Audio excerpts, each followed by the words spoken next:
Dear students, in my last class of ecology, we had studied the definition, the concept of ecology, the range of ecological studies, that is from population ecology to community ecology to ecosystem ecology as well as organismal ecology. Now we will move to our new topic, that is limiting factor. Limiting factor in ecology means any physical or biological resource that can limit the growth, abundance or distribution of an organism or a population of an organism in an ecosystem. इसका मतलब ये है कि कोई भी factor, कोई भी कारक जो किसी जीव की या जीवों के समूह, जिसको हम पॉपुलेशन कहते हैं, उसकी वृद्धि में बाधा उत्पन्न करता हो या बाधक हो, उसे हम लिमिटिंग फैक्टर कहेंगे। यह कारक जो वृद्धि को रोकता है या वृद्धि में बाधा उत्पन्न करता है, वह कोई भी हो सकता है। वह एक भौतिक कारक भी हो सकता है या एक जैविक कारक भी हो सकता है। इसे संपूर्ण रूप से समझने के लिए दो प्रकार के नियम प्रतिपादित किए गए हैं जो काफ़ी पॉपुलर हैं। पहला है लिबिग्स लॉ ऑफ मिनिमम और दूसरा है शेल्फर्ड लॉ ऑफ टॉलरेंस। ये आपको ध्यान में रखना होगा कि किसी भी पारिस्थितिकी तंत्र के अंदर जीव या जीवों का समूह, जिन्हें हम पॉपुलेशन कहते हैं, वह तभी वृद्धि कर सकते हैं जब उनको कुछ फैक्टर्स अवेलेबल हो। और ऐसा नहीं कि कोई एक फैक्टर के कारण ही वृद्धि होती है। ग्रोथ जो है, जीवों की ग्रोथ या पॉपुलेशन की ग्रोथ जिसे हम कह रहे हैं, वह कई सारे अनेक कारकों द्वारा होती है।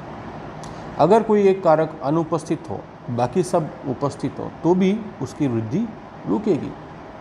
जैसे कि अगर हम किसी प्लांट की बात करें, किसी पौधे की बात करें, तो पौधा तभी वृद्धि करेगा जब उसे सूर्य की रोशनी मिलेगी, जैसे लाइट मिलेगी, उसे पर्याप्त मात्रा में कार्बन डाइऑक्साइड चाहिए फोटोसिंथेसिस के लिए, उसे ज़मीन से पानी की आवश्यकता होगी, तभी वो फोटोसिंथेसिस कर पाएगा या अन्य रासायनिक क्रियाएं कर पाएगा, उसे ज़मीन से कई विभिन्न प्रकार के लवणों की आवश्यकता होगी।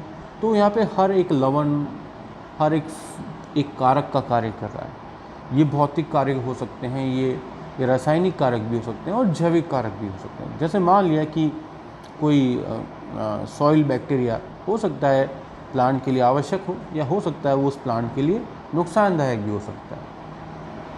तो लिमिटिंग फैक्टर्स क्या हैं, उनकी क्या परिभाषाएं हैं और किन स्थितियों के अंदर ये लिमिटिंग फैक्टर्स किसी भी जीव की वृद्धि को रोक सकते हैं, वो क्या कंडीशंस होती हैं, वो सब हम आज के इस टॉपिक में अध्ययन करेंगे। तो सबसे पहले हम शुरुआत करेंगे लिबिग्स लॉ ऑफ मिनिमम। जैसा कि इसके नाम से स्पष्ट है कि लॉ ऑफ मिनिमम का मतलब ये हुआ कि हर एक जीव को कई अनेक कारकों की आवश्यकता होती है, कई सारे फैक्टर्स की आवश्यकता होती है। जैसे कि हम पौधे का एग्जाम्पल लेंगे कि पौधा वृद्धि करेगा। वृद्धि में मतलब कई सारी वृद्धि कई स्तर पर होती है। वृद्धि का एक पैमाना हो सकता है कि वो फोटोसिंथेसिस करना, मतलब भोजन का निर्माण करना। वृद्धि का एक पैमाना हो सकता है कि उसके अंदर वेजिटेटिव कायिक वृद्धि होना, वेजिटेटिव ग्रोथ होना। वृद्धि का एक पैमाना ये भी हो सकता है क्या उसके अंदर फ्लावरिंग हो रही है, डेट इज़ उसके अंदर रिप्रोडक्टिव ग्रोथ हो रही है। तो कोई सा भी पैमाना लिया जाए तो उस वृद्धि के लिए, उस ग्रोथ के लिए कई सारे फैक्टर्स रिस्पॉन्सिबल होंगे। जैसे उसको लाइट चाहिए, उसको टेम्परेचर, एक लाइट चाहिए, उसको टेम्परेचर भी हो सकता है, उसमें कई सारे एलिमेंट्स चाहिए उसको, जैसे कि कार्बन डाइऑक्साइड चाहिए, उसे वाटर चाहिए, उसे सोडियम चाहिए, उसे पोटेशियम चाहिए, उसे मैग्नीशियम चाहिए, उसे क्लोरीन चाहिए, कैल्शियम चाहिए, तो कई सारे आयरन चाहिए, मॉलिब्डेनम चाहिए। तो कई सारे एलिमेंट्स जिनको हम मैक्रोन्यूट्रिएंट्स और माइक्रोन्यूट्रिएंट्स कहते हैं, उनकी आवश्यकता होती है। प्लस ये भी हो कोई जैविक कारक अगर उसके लिए आवश्यक है। जैसे मान लिया कि आपने चावल की खेती होती, तो जो राइस होता है, प्लांट होता है, उसको नाइट्रोजन फिक्सिंग बैक्टीरिया की आवश्यकता होती है। क्योंकि नाइट्रोजन फिक्सिंग बैक्टीरिया जो होते हैं, जैसे राइजोबियम वगैरह हैं या दूसरे जो हैं, जैसे लेग्यूमिनी कुल के जो पादप हैं, तो राइजोबियम अगर ज़मीन में होगा तो नाइट्रोजन को वो फिक्स करेगा अमोनिया में और नाइट्रेट में, और वही अमोनिया और वो नाइट्रेट जो है, जो उनकी रूट के अंदर फिक्सेशन हो रहा है, वो प्लांट यूज़ करता है। तो अगर राइजोबियम नहीं होगा तो लेग्यूमिनस प्लांट जो होंगे उनकी वृद्धि रुकेगी या उनकी वृद्धि प्रभावित होगी। तो कई सारे कारक जिम्मेदार होते हैं वृद्धि के लिए। अब हर फैक्टर की एक न्यूनतम रिक्वायरमेंट होती है। न्यूनतम मतलब कि जैसे मान लिया कि उसको किसी पौधे को वृद्धि के लिए कम से कम दिन का ये मान के चले कि उसके कम से कम दिन का 1 लीटर पानी चाहिए। अगर 1 लीटर से कम पानी मिलेगा तो वो प्लांट सूखेगा।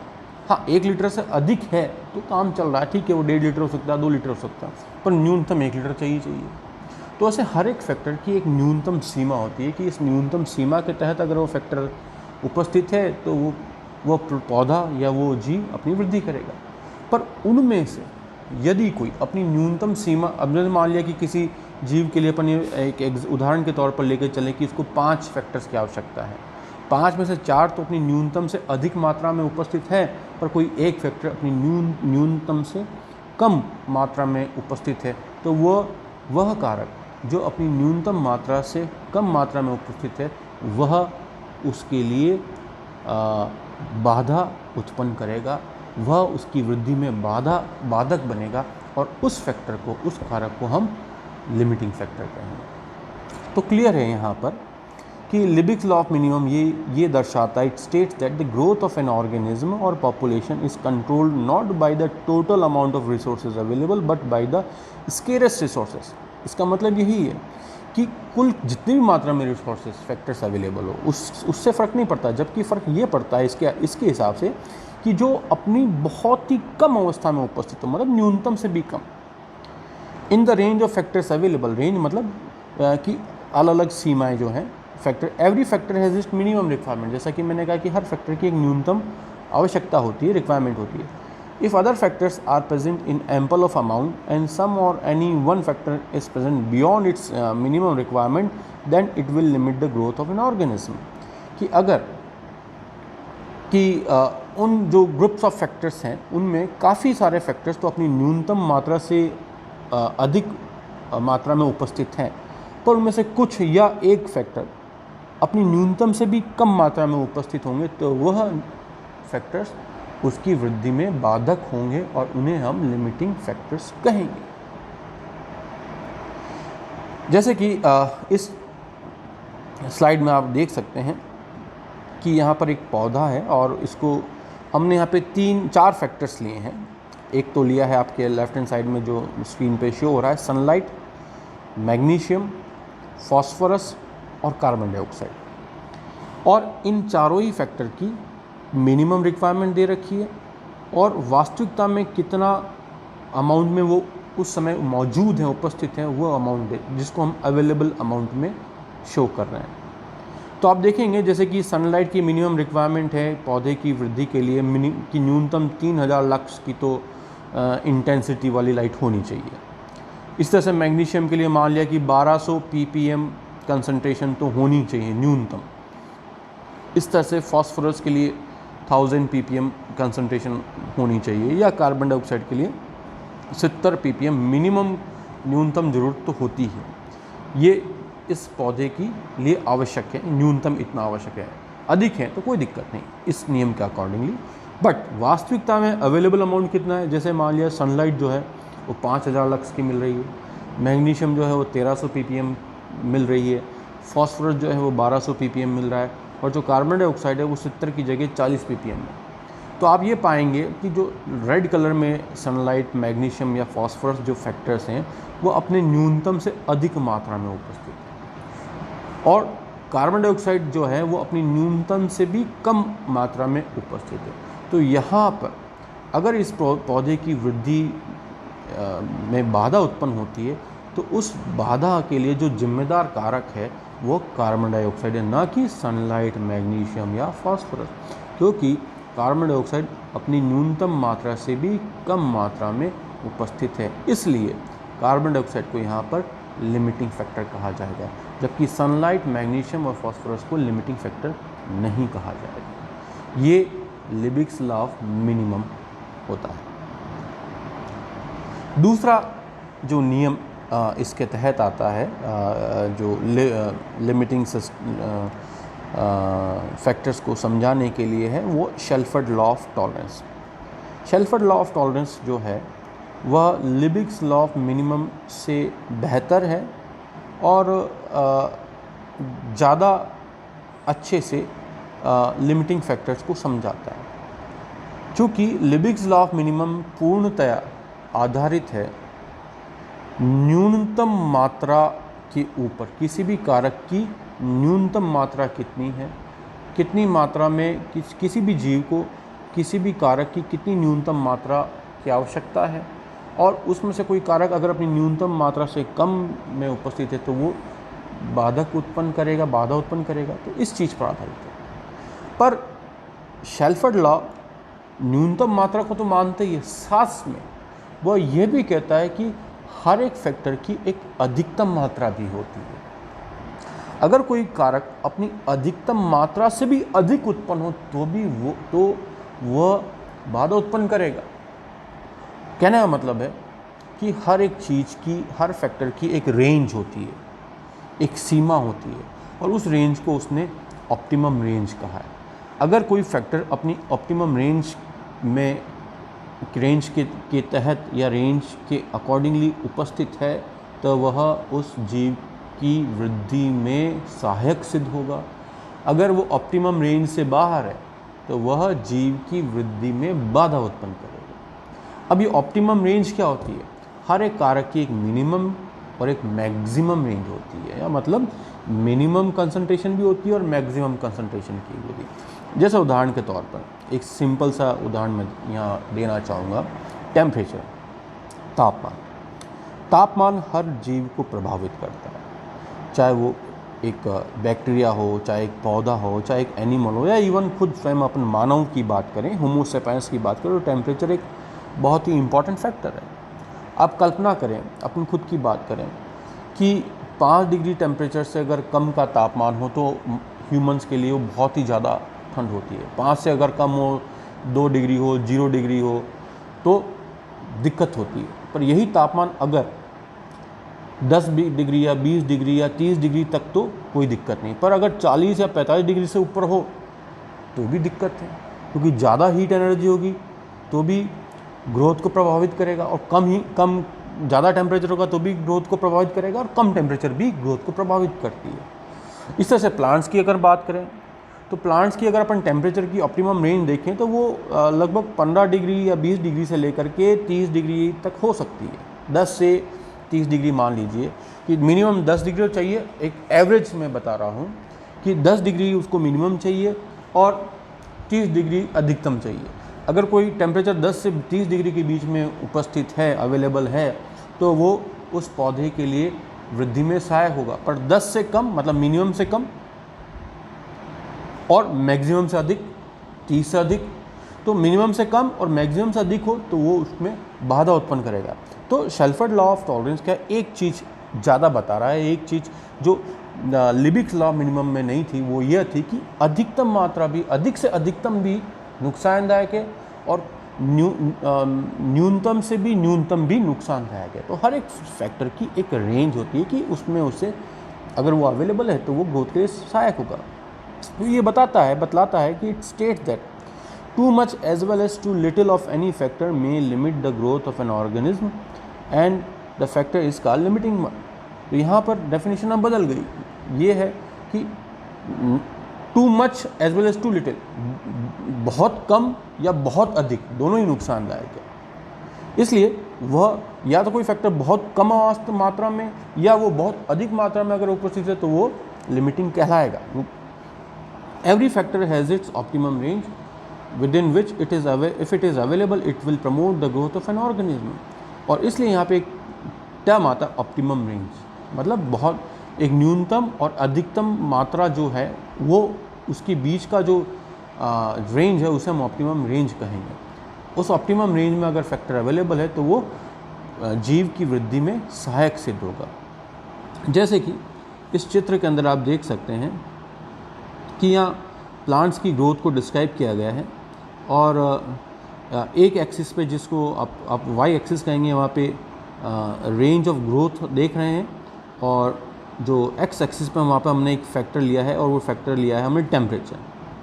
और टेम्परेचर में इसमें देख लिए डिग्री सेंटीग्रेड के अंदर कि 8 डिग्री मिनिमम और 38 डिग्री मैक्सिमम इस पौधे के लिए या इस पॉपुलेशन के लिए एक रेंज रखी गई है। 8 तो हो गई नहीं, इसके अंदर ऑप्टिमम रेंज रखी गई 20 से लेकर 30 तक, जैसा कि मैंने बताया ऑप्टिमम रेंज है 20 से 30 तक।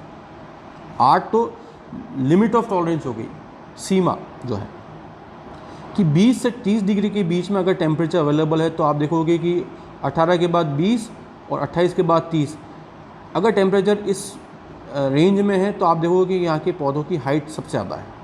मीन्स यहाँ पे वृद्धि उनकी सबसे अधिक किस टेम्परेचर रेंज में है, 20 से 30 डिग्री। तो 20 तो हो गई न्यूनतम और 30 हो गई अधिकतम ऑप्टिमम रेंज की सीमा। अगर टेम्परेचर इसके बीच में है तो वृद्धि अधिक होगी। पर यदि टेम्परेचर कम आता है 20 से देखो 18 की तरफ, 18 से फिर 8 डिग्री की तरफ जा रहा है तो, और 8 डिग्री एक ऐसी चीज़ होगी जिसको लिमिट ऑफ टॉलरेंस कहा गया कि किसी भी फैक्टर को बर्दाश्त करने की सीमा। तो 8 डिग्री से कम में आप देखेंगे 8 डिग्री से कम में आपको कोई पौधा नहीं मिलेगा, जबकि 30 से 18 के बीच का अगर टेम्परेचर रेंज है तो पौधे की वृद्धि थोड़ी कम है। देखेंगे आप प्लांट्स की जो हाइट है वो बहुत ही कम है। उसी तरह से 30 से ऊपर जाएंगे तो 38 तक, 30 से 38 तक यहाँ पर भी वृद्धि काफ़ी कम है। 38 से अधिक है तो भी वो लिमिट ऑफ टॉलरेंस है। जैसे जैसे कि आप ऑप्टिमम रेंज के बाहर जाएंगे तो क्या होगा, प्लांट जो ऑर्गेनिज्म के ऊपर स्ट्रेस बढ़ेगा, जिसको हम कहते हैं जोन ऑफ फिजियोलॉजिकल स्ट्रेस। तो यहाँ पर 8 डिग्री से जो लेके 20 डिग्री और 30 डिग्री से लेके 38 डिग्री जो है वो एक जोन है फिजियोलॉजिकल स्ट्रेस के लिए, क्योंकि कम टेम्परेचर क्या है उसका एक प्रभाव होता है। लो टेम्परेचर के कारण कई सारी बायोकेमिकल रिएक्शंस या एंजाइम्स हैं उनको ample amount of activation energy नहीं मिलेगी। टेम्परेचर कम होगा तो एनर्जी कम अवेलेबल होगी, एनर्जी कम अवेलेबल होगी तो एंजाइमेटिक रिएक्शंस नहीं होगी, एंजाइमेटिक रिएक्शंस नहीं होगी तो कई सारे प्रोडक्ट्स या मेटाबॉलिक प्रोसेस नहीं होंगे तो ऑब्वियसली ग्रोथ नहीं होगी। या बहुत अधिक तापमान के कारण क्या होगा, कई सारे प्रोटीन्स हैं, कई सारे बायोमोलिक्यूल्स हैं, इवन उनके डीनेचर होने का खतरा होता है। कई सारे एंजाइम्स है वो डीनेचर हो सकते हैं। जब डीनेचर होंगे तो वो प्रोटीन और एंजाइम्स अपना कार्य नहीं करेंगे और कार्य नहीं करेंगे तो वृद्धि नहीं होगी। तो जोन ऑफ फिजियोलॉजिकल स्ट्रेस आ गया। फिर 8 डिग्री से कम और उधर 38 डिग्री से ज़्यादा बिल्कुल ही डेथ है, ठीक है। और ये जो रेंज है 8 डिग्री से 38 डिग्री की, इसको कहा गया रेंज ऑफ टॉलरेंस कि इस पौधे की या इस जीव की बर्दाश्त करने की सीमा कितनी है टेम्परेचर के लिए, फैक्टर के लिए। अब न्यूनतम 8 और अधिकतम 38। 8 से नीचे वो सर्वाइव नहीं कर सकते और 38 से ऊपर भी वो सर्वाइव नहीं कर सकते हैं। हालांकि इनकी सर्वाधिक वृद्धि जो है वो किस रेंज में है, 20 से 30 डिग्री। तो ये 20 से 30 डिग्री उनकी ऑप्टिमम रेंज कहलाएगी। और यही जो है शेल्फर्ड लॉ ऑफ टॉलरेंस यही बताता है कि यहाँ पे टॉलरेंस मतलब उनकी क्या टॉलरेंस कैपेसिटी को भी इसमें इन्वॉल्व कर रहा है इस लॉ के अंदर, कि एक तो वह रेंज जो कि उनकी अधिकतम वृद्धि के लिए, वो अधिकतम वृद्धि के लिए ऑप्टिमम रेंज है, उससे कम या उससे अधिक जो है वो टॉलरेंस पावर को दर्शाएगा, या वो फिजियोलॉजिकल स्ट्रेस के अंदर जाएगा प्लांट। अब जिन ऑर्गन्स के पास टॉलरेंस पावर अधिक है तो वो इन स्ट्रेसफुल एनवायरनमेंट में अपने आप को सर्वाइव कर सकते हैं, और जिनके पास टॉलरेंस पावर कम है तो वो स्ट्रेसफुल एनवायरनमेंट में सर्वाइव नहीं भी कर पाते हैं। और इसलिए अलग अलग टर्मिनोलॉजीज़ यहाँ पर यूज़ की जाती है उनको एक्सप्लेन करने के लिए, क्योंकि ऑर्गेनिज्म जो होता है, अब जैसे आप एनिमल की बात करते हैं, आज आप सभी जानते हैं कि हर एनिमल की इम्यूनिटी अलग होती है। किसी की इम्यूनिटी अच्छी है तो वो टॉलरेट कर सकते हैं, वो बर्दाश्त कर सकते हैं, कई सारी डिजीज़ में वो सर्वाइव कर जाते हैं। पर कई सारे ऑर्गेनिज्म की जो है इम्यूनिटी अगर पुअर होगी तो वो कई सारी डिजीज़, साधारण डिजीज़ में भी वो सर्वाइव नहीं कर पाते हैं। तो ये चीज़ बहुत महत्वपूर्ण है।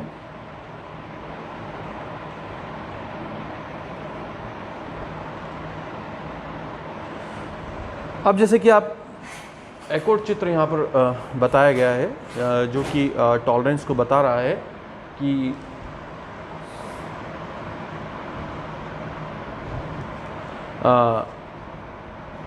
टेम्परेचर का एक एग्जांपल और दिया जा रहा है जो कि ये बताता है कि किस तरीके से ऑप्टिमम रेंज और जोन ऑफ फिजियोलॉजिकल स्ट्रेस को ये बता रहा है कि यहाँ पर कई सारे फिशेस का एग्जांपल, यहाँ फिशेस का एग्जांपल दिया गया। तो यहाँ पे भी ऑप्टिमम रेंज दी गई है। इस ऑप्टिमम रेंज के अंदर अगर ये फिशेस अवेलेबल हैं, फिशेस या ऑप्टिमम रेंज अगर इस टेम्परेचर की ऑप्टिमम रेंज मिल रही है, तो आप देखेंगे कि मैक्सिमम ग्रोथ फिशेस की उस ऑप्टिमम रेंज के अंदर है। पर जैसे जैसे टेम्परेचर मिनिमम से कुछ कम है या मैक्सिमम से अधिक है, तो वह जोन ऑफ फिजियोलॉजिकल स्ट्रेस में आ जाएगा। और जोन ऑफ फिजियोलॉजिकल स्ट्रेस में वही ऑर्गन सर्वाइव कर पाएगा जिसके पास टॉलरेंस पावर है। और इसमें आप देख सकते हैं कि ऊपर की तरफ अपर लिमिट ऑफ टॉलरेंस और इधर लोअर लिमिट ऑफ टॉलरेंस दे रखी है। और इस अपर लिमिट ऑफ टॉलरेंस और लोअर लिमिट ऑफ टॉलरेंस के और आगे की तरफ कोई भी आपको ऑर्गेनिज्म नहीं मिलेगा, जिसे हम जीरो रेंज ऑफ टॉलरेंस भी कहेंगे।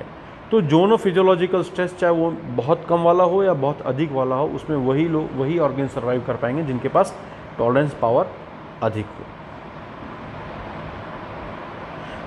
अब इन अधिक टॉलरेंस या लो टॉलरेंस पावर को समझाने के लिए इन फैक्टर्स को के समझाने के लिए अलग अलग टर्मिनोलॉजीज़ का प्रयोग किया जाता है। जनरली प्रीफिक्स यूज़ किए जाते हैं, प्रीफिक्स एंड सफिक्स। प्रीफिक्स जो शब्द के आगे लगता है। Prefix use to describe range of tolerance against any physical factors. जैसे कि स्टीनो एक शब्द यूज़ होता है। स्टीनो का मतलब है narrow range of tolerance. Meso मतलब मिडल रेंज ऑफ टॉलरेंस या एक छोटा bit of wider range of tolerance. Eury मतलब वाइड रेंज ऑफ टॉलरेंस। तो स्टीनो और यूरी आपको ज़्यादा ध्यान रखना है। मीज़ो मतलब इनका इंटरमीडिएट। स्टीनो थर्मल मतलब ये हुआ कि जैसे कोई ऑर्गेनिज्म है, उसका टेम्परेचर के प्रति जो रेंज है, वो टॉलरेंस रेंज है, बहुत ही कम है। और यूरी थर्मल का मतलब ये हो गया wide range of tolerance for temperature. जैसे मान लिया कि कोई जोन ऑफ स्ट्रेस में है और टेम्परेचर वाले कंडीशन के अंदर, फिजियोलॉजिकल स्ट्रेस के अंदर है, तो जो उसमें सर्वाइव कर रहा है वो तो होगा यूरी थर्मल। जो जोन ऑफ फिजियोलॉजिकल स्ट्रेस के अंदर सर्वाइव नहीं कर रहा है वो है स्टीनो थर्मल। तो इस टेम्परेचर के केस में हम क्या शब्द यूज़ करेंगे? ऑर्गेन्स दो प्रकार के होंगे, या तो स्टीनो थर्मल होंगे या यूरी थर्मल होंगे। स्टीनो थर्मल वो होंगे जिनके पास नैरो रेंज है टॉलरेंस के लिए, टेम्परेचर के लिए, और यूरी थर्मल वह जीव होंगे जिनके पास वाइड रेंज ऑफ टॉलरेंस है टेम्परेचर के लिए। इस तरह से लवणता सैलिनिटी के लिए भी है कि अगर सैलिनिटी ज़्यादा है तो उसके लिए हम वर्ड यूज़ करेंगे हैलाइन कंडीशन। तो stenohaline and euryhaline. Stenohaline मतलब narrow range of tolerance for salinity and euryhaline means wide range of tolerance for salinity. Now the most important part of the limiting factor is that in which conditions these laws are applicable, whether it is a Lebig's law of minimum or it is a Shelford law of tolerance. These two laws operates only in these three conditions, and these three conditions are: first, factor input must be equal to factor output. Second, there should be no factor interaction. And third, there should be no factor compensation. So these limiting factors operates if they obeys these three conditions. It means the factor will act as limiting factor. If any of the factor which is supposed to be limiting factor, if it does not follows the mentioned three condition, then that factor will never act as limiting factor. So what are these conditions? ये कौन सी ये वो तीन परिस्थितियाँ हैं जिसके तहत किसी भी लिमिटिंग फैक्टर को हम लिमिटिंग फैक्टर के किसी भी लिमिटिंग फैक्टर को, चाहे वो बहुत कम मात्रा में हो या बहुत अधिक मात्रा में हो, उसको हम लिमिटिंग फैक्टर कह सकते हैं। यार वो जीवों की वृद्धि में बाधक तभी बन सकता है जब वो इन तीन शर्तों को पूरी तरह से पालना करता है। अगर ये इन तीन में से किसी भी एक शर्त की वो पालना नहीं करता है तो हम उसे लिमिटिंग फैक्टर नहीं कहेंगे। और ये क्या है? Factor input is equal to factor output, there should be no factor interaction and there should be no factor compensation. देखते हैं सबसे पहले तो इसका मैं आपको समझाता हूँ फैक्टर इनपुट और फैक्टर आउटपुट का मतलब क्या होता है। सबसे पहले हम देखते हैं factor input must be factor output. इसका तात्पर्य ये है, इसका अर्थ ये है कि हर एक फैक्टर का जो यूज़ है वो उसी पर्पस में यूज़ होना चाहिए, उसको स्टोरेज नहीं होना चाहिए ऑर्गेनिज्म के अंदर। अगर फैक्टर्स की स्टोरेज है तो फैक्टर कभी भी लिमिटिंग फैक्टर की तरह कार्य नहीं करेगा। जैसे सपोज़ मान लिया, एक सिंपल सा उदाहरण लेते हैं कि मैग्नीशियम जो कि प्लांट्स को सॉइल से प्राप्त होता है और जब पौधा उस मैग्नीशियम को सॉइल से एब्जॉर्ब करता है और उस मैग्नीशियम जो है वह जो पिगमेंट्स होते हैं प्लांट्स के अंदर, खास करके जिनको हम वर्णक कहते हैं, और वर्णक जो हैं मोस्टली ग्रीन होते हैं और जिन्हें हम क्लोरोफिल कहते हैं। और क्लोरोफिल अधिकतर आप ये पाया जाता है आपके प्लांट्स की लीव्स के अंदर।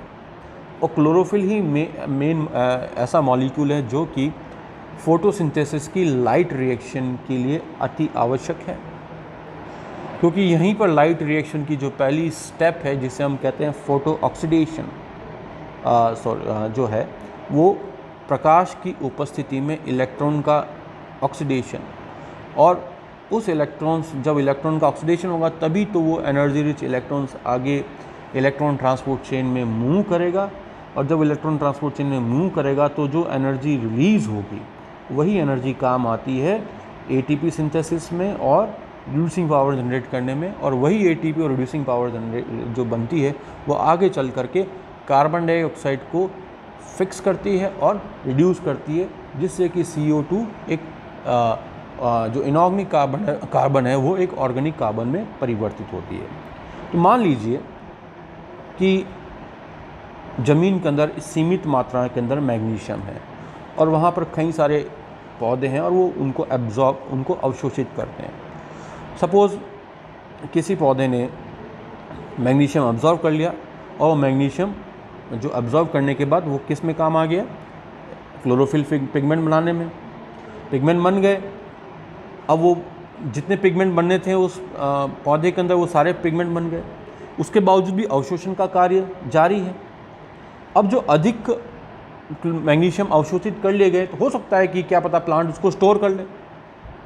अगर स्टोर कर लिया ठीक है, एक किसी जगह पर उन्होंने किसी सेल के अंदर या किसी वैक्यूल के अंदर उन्होंने स्टोर कर लिया और परिस्थितियाँ चेंज हुई, ज़मीन के अंदर मैग्नीशियम की कमी हो गई। अब मैग्नीशियम बिल्कुल नहीं है, मैग्नीशियम नहीं है तो कोई बात नहीं। जब पिगमेंट्स जो थे वो धीरे धीरे हो सकता है कि उनको नए पिगमेंट नए ऑर्गन्स बन रहे हैं तो नए पिगमेंट्स की आवश्यकता है, तो वो स्टोर्ड मैग्नीशियम फिर वहाँ काम आ जाएगा।